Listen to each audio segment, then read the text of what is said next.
नमस्कार, CBS news मराठीमध्ये सर्वांचं स्वागत आहे. जरगे पाटलांनी जे उपोषण धरलेलं आहे मराठा आरक्षणासाठी, या आरक्षणाला पाठिंबा देण्यासाठी सांगोला तालुक्यातील अचकदानी येथे आम्ही आलो आहोत. उद्यापासून येथील रहिवासी सामाजिक कार्यकर्ते विजय पाटील उपोषणाला बसणार आहेत. त्यांच्यासोबत चर्चा करूया. नमस्कार पाटील साहेब. नमस्ते. काय मुद्दा आहे नेमका आपला? सर, महाराष्ट्रामध्ये आता सध्या जे धनगर आरक्षण व मराठा आरक्षण या दोन मुद्द्यावर सगळीकडे उपोषण चालू आहे. या खरंच प्रत्येक समाजामध्ये दोन समाज निर्माण झालेले आहेत, एक सवर्ण आणि एक सामान्य.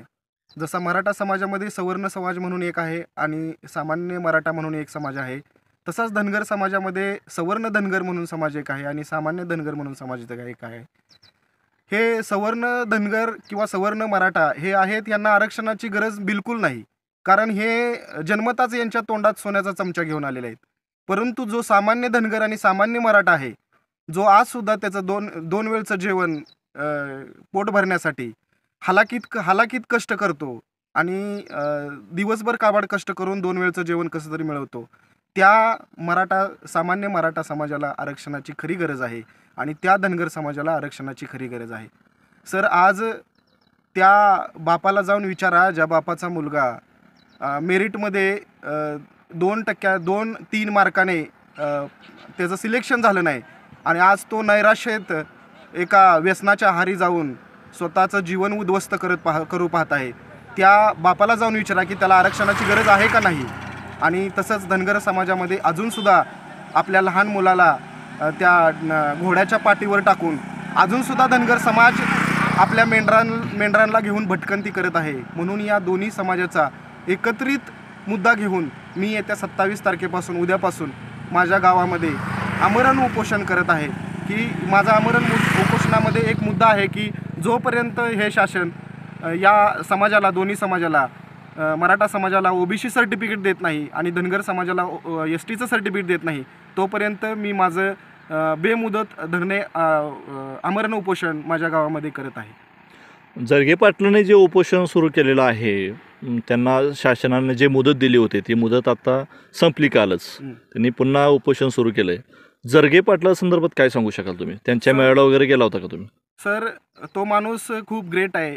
एक लहान शेतकरी, ज्या शेतकऱ्यानं मनात ठरवलं की आपण समाजासाठी काहीतरी करायचं आणि त्यानं उपोषणाला जरंगे भाऊ बसले आणि त्यांनी 17 दिवस अक्षरशः पाण्याचा थेंबही काही वेळा न घेता त्यांनी उपोषण केलं आणि त्यांच्या उपोषणाला बऱ्यापैकी सरकारने अल्टिमेटम दिलता 1 महिन्याचा आणि 1 महिना होऊनसुद्धा सरकारने काहीच केलं नाही.